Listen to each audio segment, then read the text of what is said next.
walang counterflow, walang tone. Panahon na upang tayo ay muling... Moment of silence. Mindanao.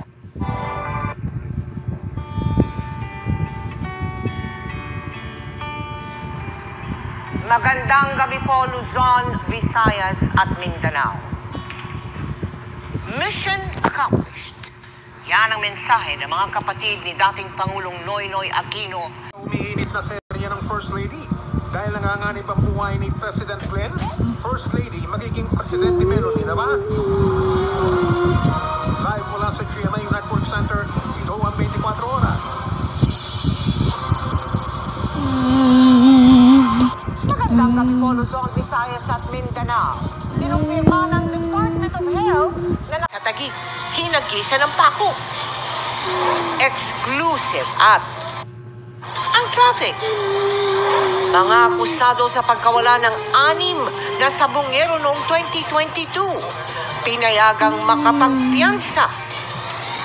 Ang natanggap na blessing ng isang estudyante na higit sa piso-piso niyang hiling para sa pangarap ng laptop.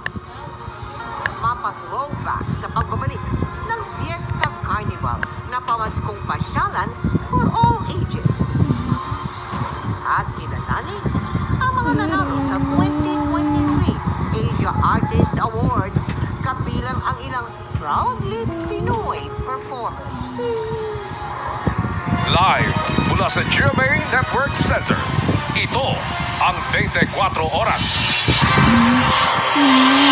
Magandang gabi po, Luzon, Visayas at Mindanao. Apat ang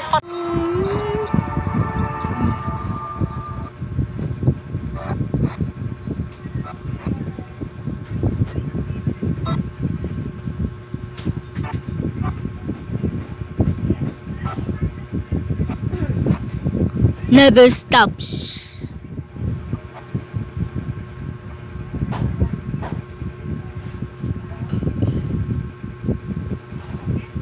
Julian San Jose, studying at 30 sa isang photoshoot.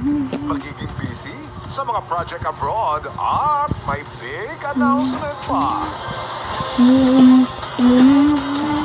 Live mula sa GMA Network Center, 20 taon nang nakatutok. 24 oras. Ayan, tag-ulan na. Opisyal nang dineklara yan ang pag-asa ngayong araw. Bukod sa madalas ng pag-ulan itong mga nakalipas na araw, nariyan din ang pagdaan ng bagyong Aghon. Nasa labas na po ng Philippine Area of Responsibility sa Aghon, pero patuloy nitong hinahatak ang hanging habagat. Kaya ihanda na ang mga payong, kapote at hoodie. Ang iba pang latest sa lagay ng panahon, ihahatid po namin maya-maya lamang. Magandang gabi po, Luzon, Visayas at Mindanao. Hawak na po ng mga otoridad ang suspect sa marahas na pamamaril sa EDSA